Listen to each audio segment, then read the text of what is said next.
Hello viewers, এখন থেকে ফোনে কোনো ডকুমেন্ট স্ক্যান করার জন্য থার্ড পার্টি কোনো স্ক্যানার অ্যাপ ইনস্টল করতে হবে না। এখন থেকে আপনারা হোয়াটসঅ্যাপ থেকেই সরাসরি স্ক্যান করতে পারেন। চলুন দেখে নিই কীভাবে। প্রথমে হোয়াটসঅ্যাপে প্রবেশ করবেন, তারপরে কোনো একটি কন্ট্যাক্টে প্রবেশ করবেন, তারপরে অ্যাটাচমেন্টের চিহ্নতে ক্লিক করবেন, তারপরে ডকুমেন্টে ক্লিক করবেন। ডকুমেন্ট থেকে নিচে 3 নম্বর অপশন স্ক্যান ডকুমেন্ট, এখানে ক্লিক করবেন। তারপর আপনার ক্যামেরাটি অন হবে।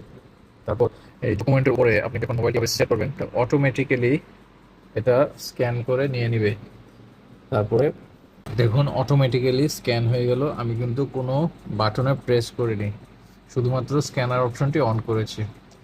এখন নেক্সটে ক্লিক করে আপনি আপনার কাঙ্ক্ষিত সেন্ডারকে সেন্ড বাটনে ক্লিক করে সেন্ড করে দিতে পারেন।